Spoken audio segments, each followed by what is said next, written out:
Muito obrigado, Sra. Vice-Presidente. Cumprimento o Sr. Ministro, cumprimento o Sr. Secretário de Estado. Agradeço a sua presença, senhoras e senhores deputados.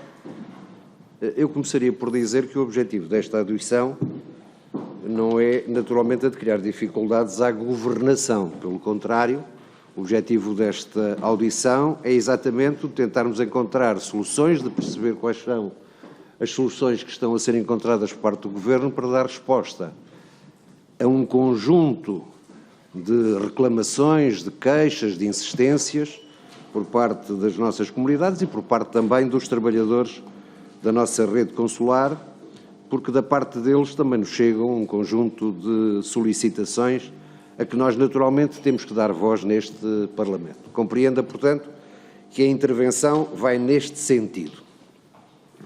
O PSD tem alertado repetidamente para o estado de muitos dos nossos postos consulares, no que diz respeito a atrasos nos atendimentos, não havendo memória de uma situação como a que viveram e vivem muitos ou muitas das comunidades portuguesas quando necessitam de recorrer aos serviços prestados pela rede consular. É certo que, mais uma vez, um membro do Governo falou aqui na pandemia, falou na guerra, que são boas justificações, não falou na Troika, mas eventualmente poderia ter falado também.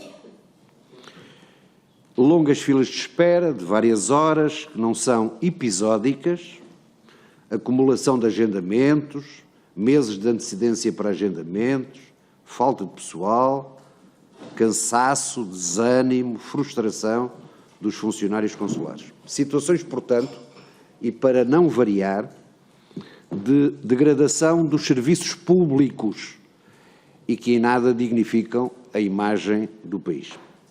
Mas, acima de tudo, em que não é possível prestar um serviço atempado, desejado, um atendimento com a dignidade que se exige aos portugueses das comunidades espalhadas pelo mundo, e só quem visita muitos dos consulados repara no estado em que se encontram esses consulados.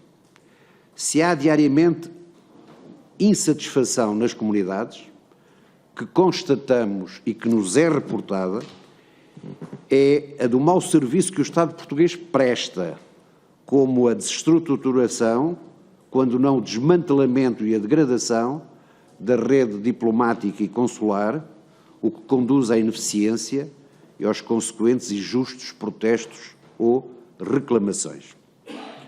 Uma realidade generalizada nos postos consulares, de baixas médicas, de aposentações, de baixos valores remuneratórios, que determinam a saída em pouco tempo de trabalhadores consulares e resulta em atrasos superiores a meio ano, em que muitas vezes é mais célere tratar, como se verifica frequentemente, de documentação não no país onde se encontram, mas no território nacional.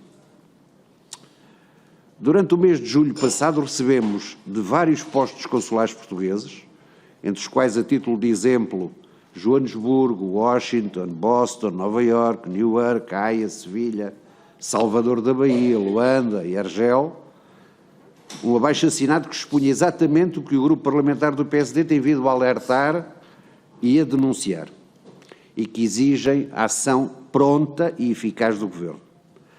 Faço notar que há casos que envergonham o serviço diplomático português. E aqui também quero fazer nota das palavras do Sr. Ministro, de que é devida uma palavra aos funcionários da nossa rede diplomática que se esforçam, que passam das horas, que fazem horas a mais, para que tudo possa funcionar, e estamos-lhes gratos também.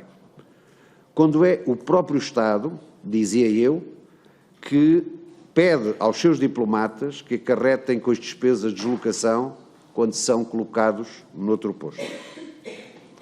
A tão necessária e anunciada atualização salarial dos trabalhadores da rede diplomática e consular foi, afinal, por mais um ano, adiada, tirando o caso específico do Brasil. Só a título de exemplo, o salário previsto para postos nos Estados Unidos é inferior ao de um funcionário do McDonald's. Ou seja, cria-se a situação de antes servir à mesa do que servir ao Estado português. Degradante e insensível, portanto. Está por publicar a tabela salarial revista dos 72 funcionários do Instituto Camões. Qual a razão de tal atraso? É muito importante saber para quando e de que forma serão revistas as respectivas tabelas salariais. Porque ainda pior, mais grave e chocante, é mesmo a situação de trabalhadores da rede diplomática e consular não se encontrarem inscritos na Segurança Social. Já são conhecidas situações concretas de trabalhadores consulares e de missões diplomáticas sem qualquer tipo de proteção social, ficando totalmente desprotegidos quando atingem a idade da reforma ou mesmo no apoio à doença. O próprio Estado a incumprir o que impõe a todos os empregadores. Postos consulares como Buenos Aires, Sydney, Barcelona e Rabat têm atualmente 3 funcionários só ao serviço. Boston, New Bedford, Nova Iorque e São Francisco têm apenas 2. Doha, Nairobi, Vigo e Sion, por exemplo, têm apenas um funcionário. É muito importante saber em que data prevê o Ministério dos Negócios Estrangeiros abrir o próximo concurso de recrutamento para os postos consulares, no seguimento das promessas feitas pelo anterior titular e atual Ministro. Pergunto, face ao exposto, tem que terminar, entretanto, Sr. Vou terminar. Como será possível abrir novos postos consulares, como mencionado, rever o quadro salarial como previsto, contratar mais trabalhadores, resolver a irregularidade da falta de inscrição na Segurança Social. Finalmente, Sra. Presidente, se me dá licença, o que degrada a vida política, o que prejudica ainda mais a imagem e o bom nome dos políticos, é pensar em uma coisa, dizerem outra e fazerem outra ou não fazerem nada do que pensaram e disseram que faziam. Em julho deste ano, o Sr. Secretário de Estado das Comunidades Portuguesas anunciou um voo Funchal-Caracas, em direto. Prometeu esse voo em 26 de julho para 21 de agosto. Depois adiou esse voo para 16 de outubro, depois para o Natal. Chegámos a janeiro e nada. 0. Permita-me um conselho, Sr. Secretário de Estado, não prometa nada mais antes de o fazer, porque o silêncio nunca o trairá a si e às comunidades portuguesas. Muito obrigado.